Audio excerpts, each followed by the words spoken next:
All right, it's another episode of The Next Fix, and we are in for a fire of an episode. Literally here, we've got Dave Albin, and this guy, I'm already pumped to hear about it, man. I have heard zero about when the shit has hit the fan, so all I've been seeing is all the highlights, right? What does it look like to walk on fire with Tony Robbins, all these massive successes working with, you know, corporate level clients, all this good stuff. But I have a feeling Dave's going to rip the lid off of this thing. Let us know when the shit hit the fan. So Dave, I want to say thank you for being here. Thank you for spending your time. And that being said, man, let's hear it. Let's hear about the comeback story.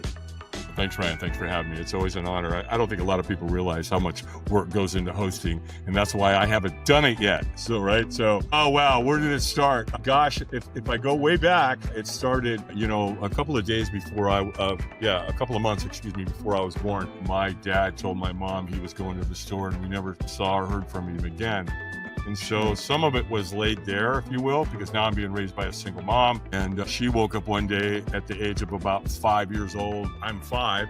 And, we were all living together. There was my mother, my cousin. I had 2 half-brothers, my grandmother. There were 6 of us living in a 1-bedroom apartment in Hollywood, California. And mom was working up the street at the Roosevelt Hotel. And boom, she woke up one day and said, I can't feed David anymore. I just can't feed all the mouths. So she went to her older sister, Pat, who was my aunt. And she said, will you adopt David? And they did. So I'm 5. Next thing I know, I'm out of Hollywood. I'm living in Long Beach, California with my aunt and uncle. Now, I don't know that, right? Bob Albin is a highly decorated officer. He, World War II, Korea, Vietnam, working in the Pentagon. And so they swore off alcohol the day they adopted him, which is an interesting dynamic. Yeah. Right? So years later, I think I'm around 10. It's the first day of summer. I think it was in 1964. Mom comes in the TV room and says, come in the kitchen. Your dad and I need to speak with you. Now, what I think is going to happen is we're going to talk about where we're going camping. Okay. We're in Southern California, right? We used to go to Yosemite and Big Bear and Lake Tahoe and, all the places. And so she sets me down and mom's on one side, dad's on the other. And she puts her hand on my hand, Ryan, and she goes, David, what we need to tell you is we're not your parents. What? What the hell does that mean? So, right? I mean, come on, 10 years old, and I'm like, I have no idea what they're trying to tell me. And she goes on to say, and she goes, and what I mean is, your Aunt Dean, right? I'm like, yeah. She goes, that's your real mother. And I'm like, I don't even like her. Right? I mean, it's not that I didn't like her. It's just that every time she was around me, she wanted to be around me. She wanted to sit right next to me. She wanted to hold me, touch me, kiss me, hug me. Well, duh. Right. I'm her son. Yeah. But I didn't know that then. Yeah. I didn't put 2 and 2 together until later, right? So anyway, they tell me all that. And then shortly after they told me that, they both started drinking. My dad heavily. And so I had this beautiful, parenthood, if you would. Everything's, rainbows and unicorns, and all of a sudden it wasn't. Okay. And dad got real violent and I was watching them and I'm like, what the hell? What is this stuff? They were hiding it in plain sight. They literally went to the store one day and I walked over to the cabinet, opened it up, pulled out a half gallon of brandy, poured about half a coffee cup full of it, smelled and tasted, boom, down it went. Oh boy. At 10 years old. So you're off to the races. I mean, that's like... Yeah. That's like 5 alcoholic behaviors wrapped into a 10-year-old's afternoon. I mean, that's nuts.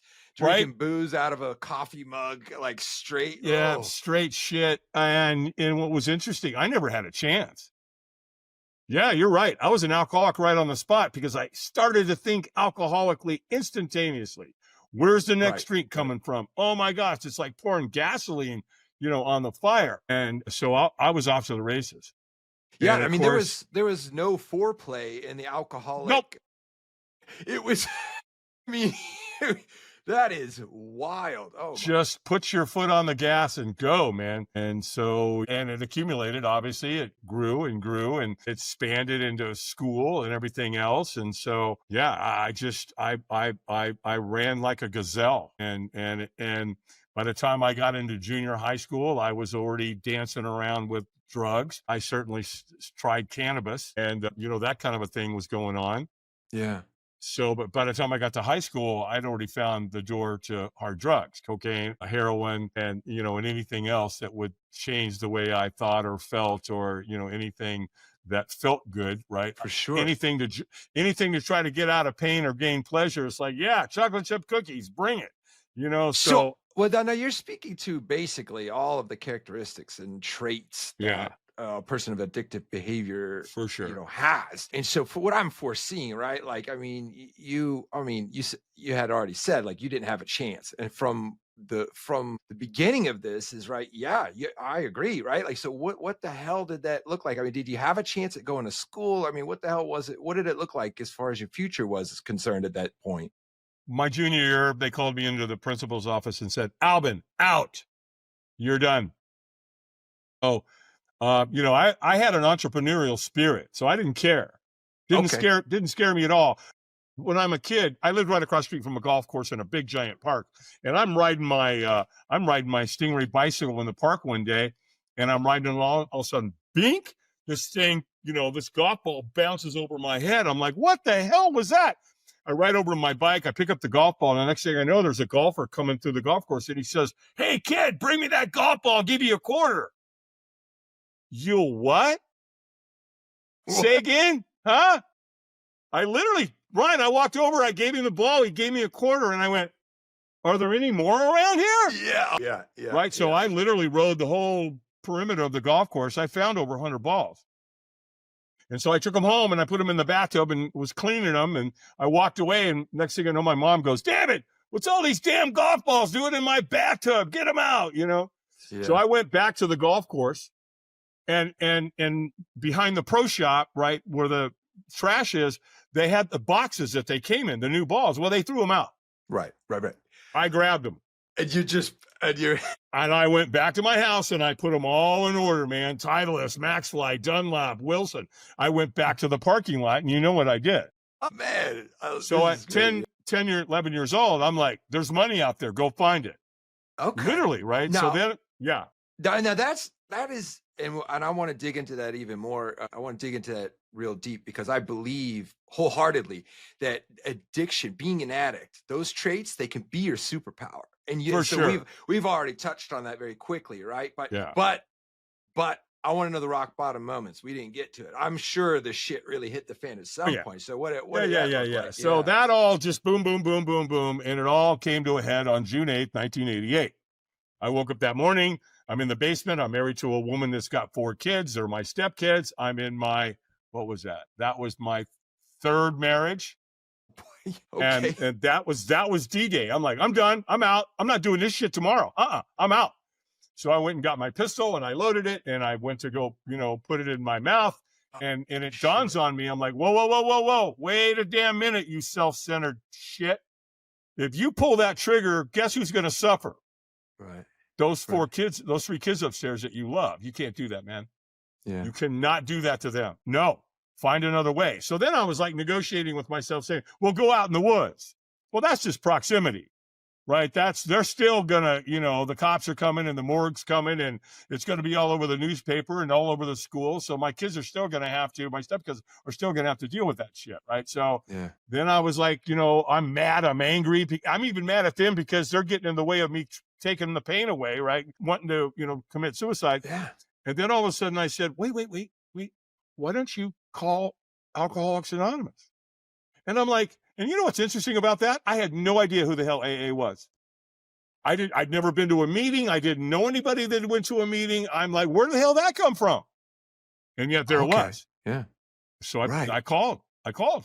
And I got this wonderful human being on the phone. If anybody that's ever called AA to get help, you know who you might run into. I ran into Madge, and she was the one taking the calls, and she was a badass.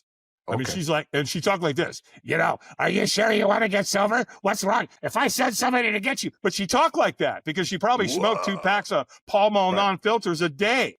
Yeah. Cause this is 1988. Smoking is still cool. Yeah. It kind of was, if you will, though I'd lost both my parents to lung cancer. So I knew that cigarettes were not good, but I'm still the Marlboro man when I'm a kid, right? They sold it to me. Still smoking, Marlboro Reds at that point. So Anyway, I got to AA and had the shift immediately. I went to 4 meetings my first day. Went to a 12:30, a 4:30, a 6:30, and 8:30, all men's meeting. They set me down and got in my face because they knew. They heard my story. I was suicidal. I was homicidal. I mean, it was all going on. But something clicked, Ryan. My brain said, wait a minute. These guys are as bad as I am, if not worse. So if they can stay sober one day at a time, maybe I've got a shot at this. And so they said, hey, can you go home tomorrow and go home tonight and not take a drink? And I said, I don't know. I'll try, but I can't promise. Yeah, but I did. I went to, in fact, the next day, one of the guys called me. They gave me a big book when I was there, and the Where and When. And they signed it.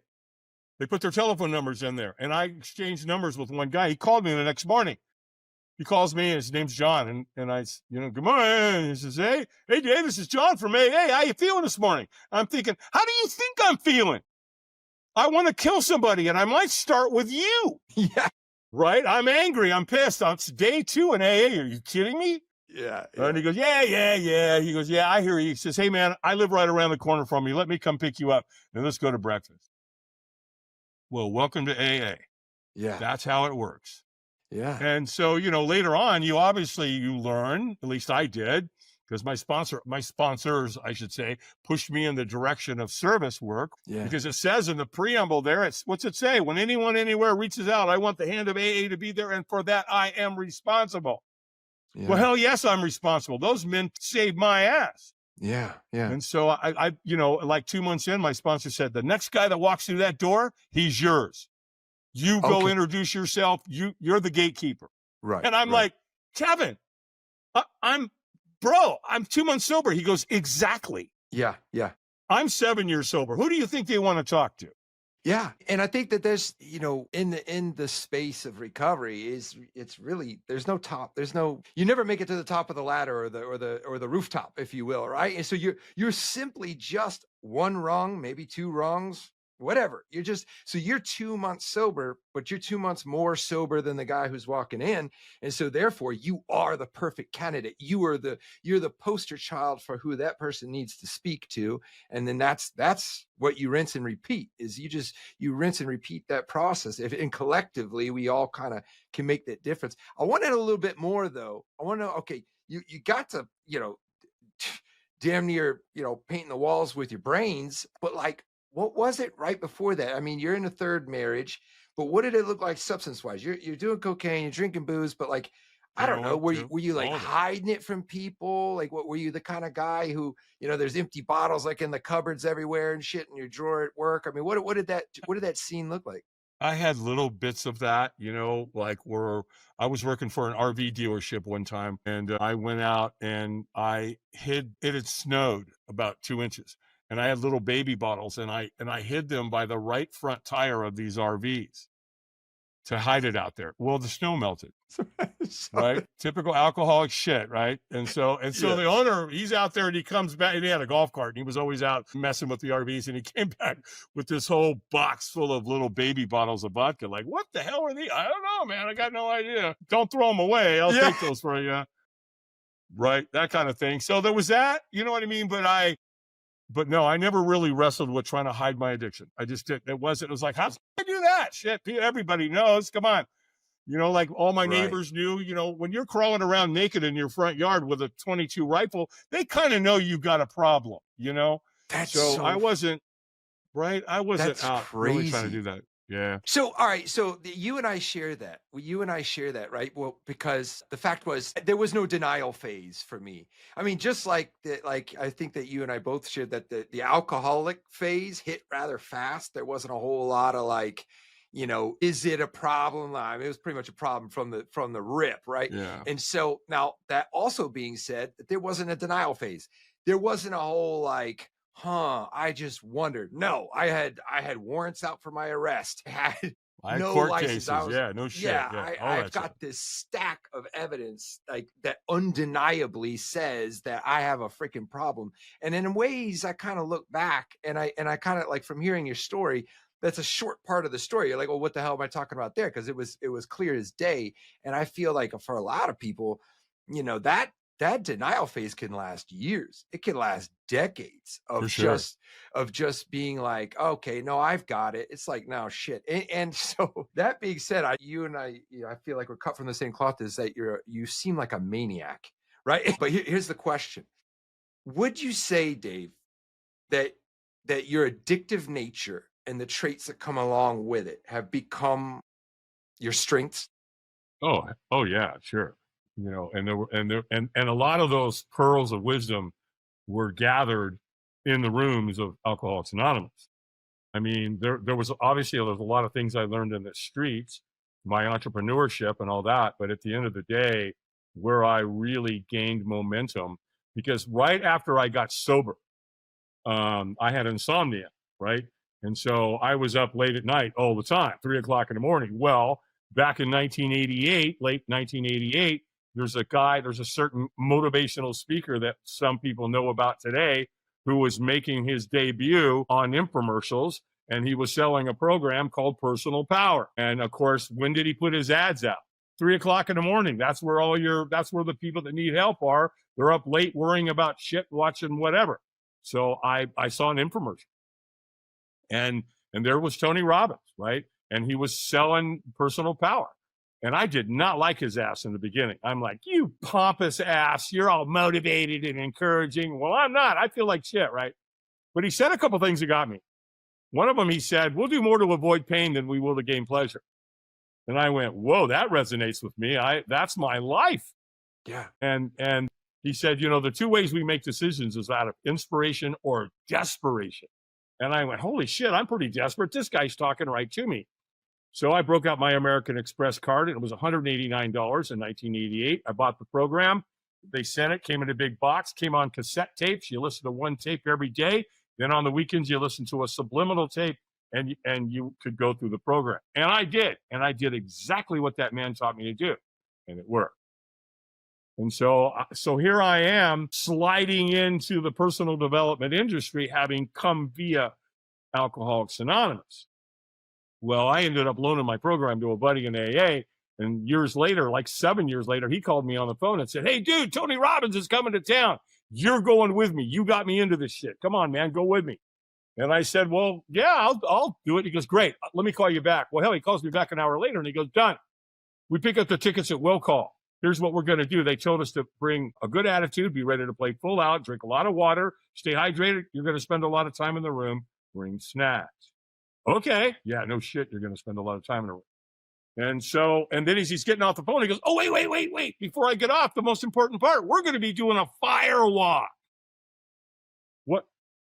What the hell is that? I don't know what that means. I have no references firewalk. But it doesn't, fire and walk in the same sentence didn't sound like anything I was going to be doing. Yeah, but now listen, I know very little about you, but I suspect the call to adventure is enough to pique your interest, right? So like, I imagine somewhere in that cranium of yours, because I'm much the same way, is somebody, they're like firewalk. I'm like, I have to know what that shit is. And there's a good chance I'm going to give it a try, whatever the hell it is. So, I mean, was that part of it exciting for you? No, it was the opposite. I'm like, hell no, I ain't doing that shit. No. Are you out of your mind? Why the hell would anybody do that? But I'm not saying that. I'm not telling my buddy that. Right? I don't want to sound like a coward. I just kind of pawned it off. Yeah, it's Firewalk. Sounds interesting, Dan. Yeah, cool. See you then. Well, hell, the big day comes. And we get there, and we're in a room, with 3,500 people. And Tony took the stage at 2 o'clock in the afternoon. And the next thing I know, it's after midnight. We've been in a room with Tony Robbins for 10 hours, and it's all the pre-frame to the Firewalk. I'm still not going to do it. Okay. Well, I'm sitting there, all of a sudden, Tony goes, take your shoes off. And I'm like, no. Pal. I know where you're going with that. I ain't falling for that shit. But I got a problem. I look around, guess what everybody's doing? They're taking their damn shoes off, including my buddy. Right? So I'm like, oh shit, what are you going to do? And I'm like, he's short. He's like 5'5". And so I'm like, what I'll do when I get out there, I'll just ditch it. No one's going to know. This will be real easy. Well, the other part, it gets worse. Because as Tony's got everybody going out into this big parking lot where this firewalk's going to take place, he's got everybody chanting, right? Everybody's walking up there going, yes, yes. yes. And you get 3,500 people doing that and all the energy. I'm walking out there going, no, ain't going to happen. Well, it gets worse. Because when you get out there, he's got African drummers. So it's dun, dun, dun, dun, dun, dun, dun, dun. Yes, yes. And I'm like, Jesus, what a dog and pony show this is. Right. So bottom line is I ditch Stan and I go to the back and hang out in the back. That's the great strategy. That's what I did. Well, Tony Robbins knows that the Firewalk is probably one of the most life-changing experiences on the planet. And that's why he incorporated it into his events. And he also knows there's people like me. Of course. He knows where we are. So what's he do? He trains people to come find you. Yeah. Right? I'm back there thinking I got it all figured out. And Ryan, this guy comes out of nowhere, coming right at me, looking right at me. And I know damn well he trains them. Look, once you make eye contact with these people, don't take your eye off. He gets, I don't know, he gets 20 feet from me, 25 feet from me. And he looks at me like a dog that's heard a funny noise, right? Like, and he kind of points at me and he goes, hey, man, are you okay? And when we're not okay, what do we say? We lie our ass off, right? I'm fine. I'm good. All good here, boy. Dude, move along. Nothing to see here, pal. And he goes right for the kill shot. And he wastes no time. He said, hey, man, you going to walk tonight? And I said, absolutely not. Why the hell you think I'm hiding in the back? And I didn't say that, but that's what I'm thinking. And he goes, hey, man, it's cool. No problem. We don't want you to do anything you don't want to do. And I'm thinking, okay, I like this guy. He's going to get me out of here. No, he's not. He's setting me up. Because the next question he asked me was, he said, well, wouldn't you at least like to watch? Well, sure, why not? That'll be entertaining. Let's go watch these people burn their feet off. He said, well, hey, man, you can't see anything from way back here. Yeah, God, he set you right up. Get in line, and eventually you'll get up there, right? To stage this, Tony, you start a big fire at 2:00 in the afternoon. It burns all day and it renders. And at the end of the night, you've got this big giant pile of coals. Well, they load those coals in a wheelbarrow. And then they take a wheelbarrow and they place it in between two lanes of sod, of grass. It's 3 feet wide, it's 18 feet long. And then they just take a flat shovel and spread those coals on the grass, pat it down. That's what you walk on. Well, this is already, the dog and pony show has started. People are screaming, they're yelling, they're finishing, they're screaming with exhilaration because they just firewalked, right? There's a fine line between screaming, between pain and excitement, if you will. And so, man, I mean, it's insane. The drums are going and people are clapping, yes. And I'm not really paying attention. I'm looking around, I'm watching. I get to a point where I can't see in front of me because I got a lot of people standing in front of me. But I get to an angle and I can see them. And Ryan, they're doing it. Every race, every creed, every color, they are walking across coals. And my brain is going, these people are insane. Stay away from them. And all of a sudden, I'm not paying attention. The next thing I know, guess where I am? Yeah, you're right. I'm at the front of the damn line, and my brain is going, how in the hell did you get here? How did that happen? You're not going to do this. Well, I'm staring into the abyss. I can feel the heat coming from the wheelbarrow. I'm looking down at that lane, and that grass has got those coals on it, and they're bright red.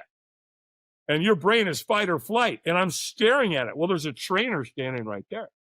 And all of a sudden he goes, eyes up, like, you idiot. Why are you staring at what you fear? Did you not spend 10 hours in the room with Robbins? Didn't he teach you don't stare at your fear? Yeah, right? And so now my eyes are up and he goes, squeeze your fist and say yes. And I went, yes. And he went, stronger. And I went, yes. Well, he knew. He could tell I was leaving a lot on the table. I was not in a peak state. So he got in my face and screamed at me. And I threw my hands in the, I'm pissed now, right? And I threw my hands in the air and I said yes. And he goes, go, go, go. Boom. I took off. Well, here's the first thing I learned about firewalking. When you take the first step, you'll take the second, third, fourth, and fifth. I promise you. Yes, okay. That's just the way it works. Right. And literally, the payback is immediate. Because you're like, holy shit. I just walked on coals that were 1,000 degrees, and I don't even know how I did it, but I did it. Right. But here's where it gets really interesting. The next day, this is a 4-day event. That was day one, the night of. Now we're into day two. We're in the foyer. We're standing in, getting ready to go into the venue. And I'm looking around and I'm watching all these people that firewalked the night before. I've never seen or witnessed anything like it in my entire life. the connectivity, the humanistic side of people had all come out. They're laughing, they're crying, they're hugging, they're talking about their fears, they're talking about the Firewalk.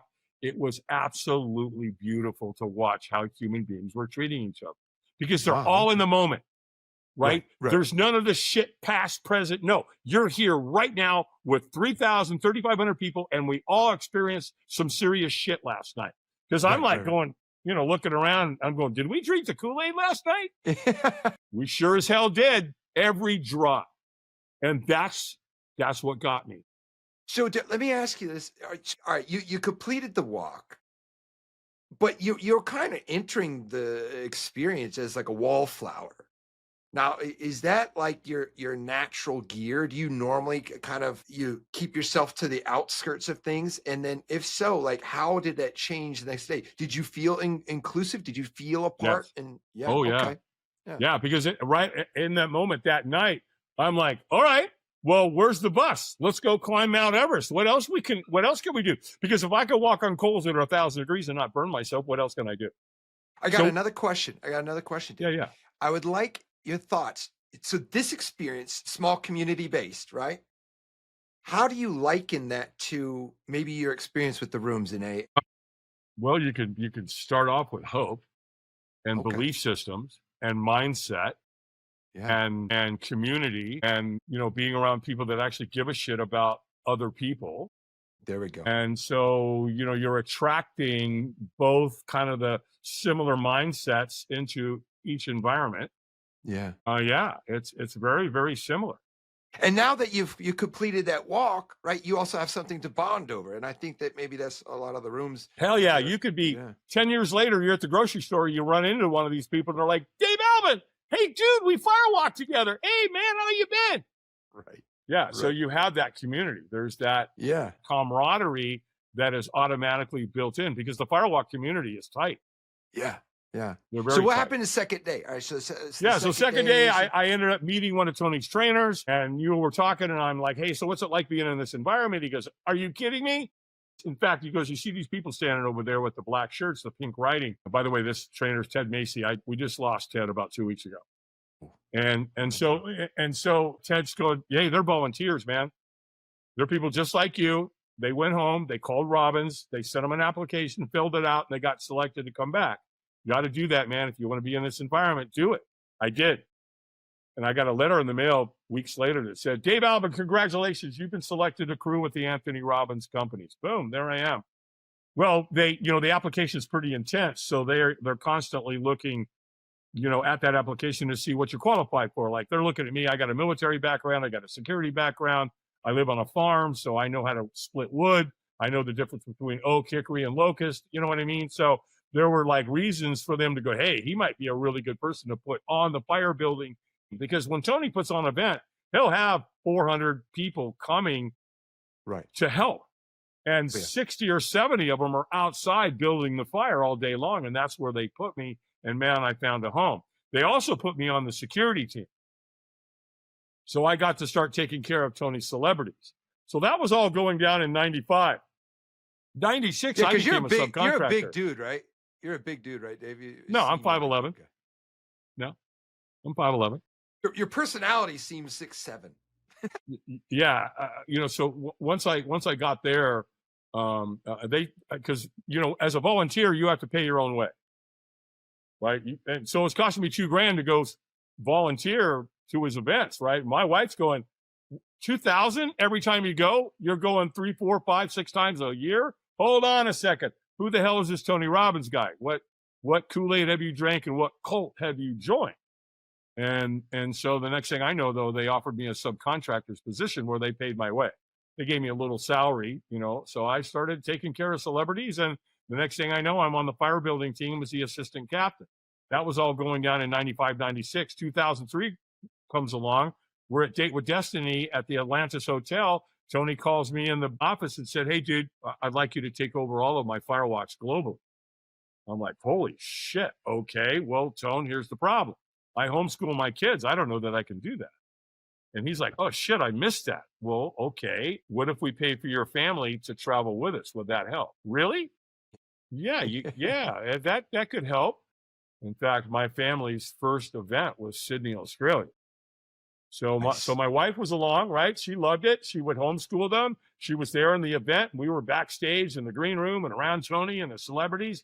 Yeah, my kids got to travel all over the world and participate and be part of it. That's awesome, man. It was awesome. It was freaking crazy awesome. Can you imagine?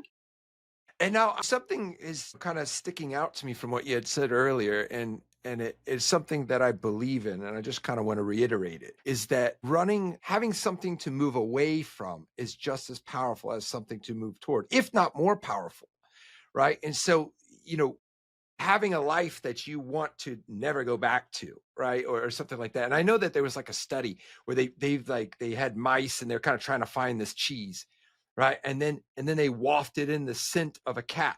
So then it was like, not only are they motivated to go find this cheese, but now they're hyper motivated because they're like, I got to do it fast and I got to get the hell away from this predator, right? And so, I feel like these kinds of motivators, even though I know motivation is fleeting and it doesn't really stick around for too entirely long, but even like with the Firewalk, right? Like you have something that you're moving forward. Like I feel like the first steps are motivated by like, okay, like you said, the second step is most certainly going to happen, right? And then of course it would be followed by you getting your ass to the other side and off of these coals, right? But like how much of like, say, the fire that you've got in you that is like fueled this entrepreneurial spirit and things like that ever since the golf balls. I mean, how much of it do you feel was you moving away from a life that you almost killed yourself over? And how much of it was like goal oriented? Just like, so people that are listening, it's like, what should people focus on? And do you find it useful to focus on something you want to move away from? Yeah, you better believe I do, because one of the things I did with the Firewalk is I included the board break. So like now when corporate America hires me, I include the board break with the experience. And here's why. It's a normal, you go to any dojo in America and you break boards, right? If you go from one level of a belt to another, they incorporate a board break type of a situation. So what I did is brought the board break in, and what I did is I have them write something on front of the board they want to move towards. Here it comes. I have them write something on back of the board they need to move away from. And I'll say it publicly in the room, and I'll say, yeah, and if you don't think you have anything to walk away from or stop doing, you lie about other shit too, right? Then I have them write anybody's name on the board that they're in conflict with. In other words, if you're dragging around resentment and anger from another human being, that shit stops tonight. That is not the way you go through life, all right? And it's all about forgiveness, which, as you know, it's coming right out of AA, right? Mm-hmm. And then to create the rite of passage, what I did, Ryan, is I have them write anybody's name on the board that they've lost. So now they write their goal of going towards, going away. They're going to break through the pattern of hate and step into forgiveness. And then they bring anybody to the board that would be in a rite of passage. We take them outside, they break the board, we circle them, they throw the board into the fire, and then I firewalk it. So it takes, okay. So that whole experience now becomes exactly what you're talking about. Because I don't know what the driving force is. Is it because you want something, or you're walking away from something you should be stopped doing? So there can be a balance. So why not bring them both to the table? Put it on that board, throw it into the fire, walk on it, and boom, there's your new life. Because we don't get what we want in life because there's a story we tell ourselves about why we can't have it. Because I get asked that all the time. So, Dave, why don't people get what they want in life? It's simple. You have a story you tell yourself. You want to change your life? Change your story. Yeah. It's that simple. Yeah. Oh, no, it's not. Yes, it is. Yes, it is. That is so huge. And I mean, wow. I mean, I asked the question, but that is exactly what you're doing. And so, man, and to have it so solidified through action and visualization and the visceral experience of breaking through an actual piece of wood, like it's just like a combination of all of that stuff. And I think that I agree with you wholeheartedly, right? If you don't think that you have something you should be moving away from, or something you should stop, or something that is fucking up your life, like if you're not honest with yourself enough to identify that, then you're lying to yourself, right? Because we all have something that we know is like a bit of a monkey wrench. Now, the degree to which that monkey wrench is jacking us up, that is, some people are suffering from certain things a little bit more than others, but there's something you could stop, and you could be significantly better if you could just do that. And so there is always something to move away from. And that's 100%. how powerful is that? That's such a wild thing. So is that all right? So you're traveling around with Tony, and you're doing these events, and you're the firewalking guy. And then of course you've built a career on doing this with, corporate level clients, massive companies, organizations. Well, I mean, are you still doing that? I mean, or are you? Well, I am, but a lot of my stuff now is more geared towards my nonprofit, Operation Do No Harm. Operation Do No Harm. Through podcasting, a couple of years ago, I was on a podcast, a very well-known podcasting host, and she interviewed me. And then when we were done, she asked me a question. And that question was, Dave, have you ever done a firewalk for veterans? And I said, you mean specifically? And she said, yeah. And I go, no, why? What's going on? She goes, you know what the suicide rate is? And I go, yeah, I hear it's 22 a day. She goes, David, that's not true. That's only if they leave a note. She says, it's up in the high 40s, low 50s. And I said, okay, well, I'm in. I'm a vet. I was raised by a combat veteran, officer. So yeah, I'm in. But here's what I'd like to do. Give me a couple of days and let me really sit down and think about this, because this isn't just a motivational experience for corporate America or, something like that. This is life-saving, not necessarily life-changing. It can be both. Right. So I went, I need to give some thought to this. And so I did. And when I went to bed that night, I woke up and I said, Operation Do No Harm. But I also woke up with 3 other categories. Yeah, veterans is high. But what about first responder? Yeah, that's high too. These men and women retire, and they're no longer jumping in the fire truck and the paramedic unit and going and saving lives, and all of a sudden that goes away. Well, where does my purpose go now? And depression sets in. Next thing you know, we're losing.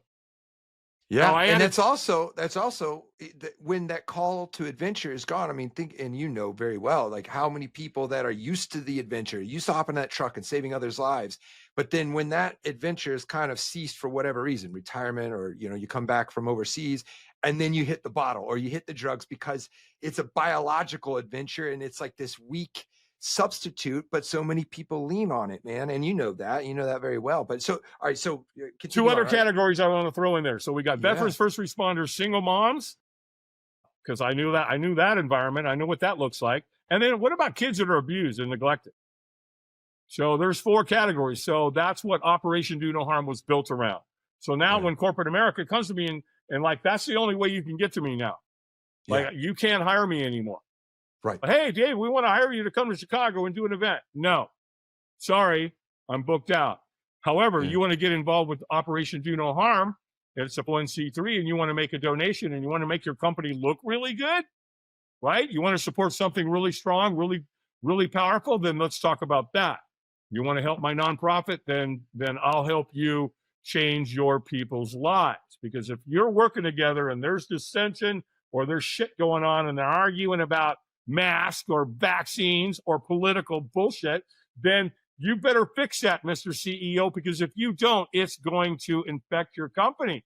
It's cancer, dude. And so you better be careful with it. And so they come to me, and that's what I do. So that's kind of the road that I'm on right now is Operation Do No Harm. I love it, man. Well, okay, but you said it, and you told me before we hit record too. Like, when are we going to see this podcast, man? I think this is going to Kick-Ass when you start. It's coming.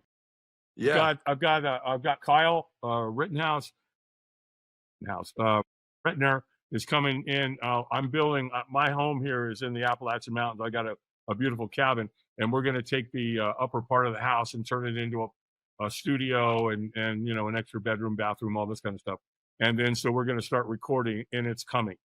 So awesome, we're right now, as a matter of fact, I'm only waiting for the status of the 5C3. So that's how we're waiting. Got it. Operation Do No Harm. Yeah, man. There's no more of a noble cause than that, my brother. And it's like all these years of all this, it was so obvious to me when she said, hey, have you ever done a Firewalk for veterans? And I'm like, no, why? And of course she told me, and then there we had it. Isn't that such a glorious thing? Is it like you're completely ignorant, and then when you have that epiphany or that wake up moment, and you're like, boom, clarity. And I feel like, you know, the Firewalk and all of the work that you've been doing is helping people achieve that, right? Like, you know, getting that switch for something that's been there the whole time. Operation Do No Harm, that has been living in you, right? Yeah, it's just sure. waited for that moment to just Yeah, manifest. it was Natalia Earl, man. She's the one who said, "Hey, Dave, what about this? Have you ever done that?" And I'm like, no. I mean, obviously we've had veterans at our Firewalks. I hear about 6 months ago, I crested 1 million people. So I've walked over 1 million people in my life. Now, does that matter? No, none. Who cares? But it's just a number. But the bottom line is, it's just so many things paralleled as I was coming into Operation Do No Harm. I knew it was my calling. I knew what it was. I knew what it was, right? It's it was like, it was obvious. So I've done all this for corporate America. And yeah, I've worked for Google and NASA, Notre Dame and Microsoft and Heineken and the Entrepreneurs Organization and on and on and on and on and on. And it's time to step away from that and let's help people that need help. And so, yeah, I can still help you. You know, you want me to do an event for your people? Great, I'll do it. But you got to bring in one of these categories so that, because here's what that corporate person will learn.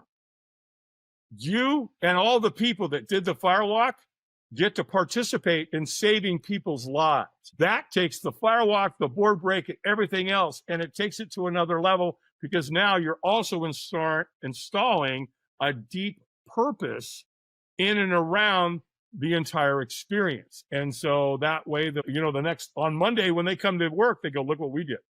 That's us. Yeah. I'm a part of that. Right. And that's the key, because one of my mentors said something to me a long time ago, Ryan, I think you'll love this. And it was real simple. He said, every human on earth has 2 lives. And the second one starts when you realize you have only one. Yeah. Yeah. Right. And I went, oh, hell, that's pretty profound. So it's just revelations, that come along in life. And here I am, I'm in my 70s now, and I know what my calling is. And so everything, it's like that scene in Top Gun where they're getting ready to, the first movie. And, it's like when the training guy that's in the, he's on the aircraft carrier and he's got him and they're debriefing. And he said, this is what you have been trained for. Make us proud. It's like, holy shit, that's me, right? This is what I've been trained for. Make us proud, right? And I've also got, and I want to say, I've got an amazing group of human beings around me. I've run the Dave Albin Firewalk Academy for 4 years. And this year I'm not going to do it, but I've got a whole bunch of grads. And so what I'm telling them is like, this is what we have been trained for. So Operation Do No Harm is coming to fruition. They're scattered around the country. And so we can basically go anywhere in the US, and we could actually go anywhere in the world for that matter, because I've done, the world record Firewalk was done in London in 2005 when I was with Tony. And, we walked 12,300 people. So there's not an amount of people that we can't do. Half a million might be a stretch. but you know what I mean? A lot of my Firewalks are a couple of hundred people, 300, 400, 500. But when you add the dynamic of Operation Do No Harm to it, now we're really onto something. I love it. It's the leverage, brother. Yeah, man. I mean, I truly appreciate your time that you spent with us here. You guys, this has been a great experience, and I'm excited for what you're doing, man. I feel like you hit your 70s, but you're cranking up the speed, man. You're about to hit 6th gear, and this is going to be one hell of another, the next adventure, right? The next fix, if you will, right? So for sure. I appreciate you being on, Dave. Thank you so much. Ryan. You guys, it's been another episode of The Next Fix.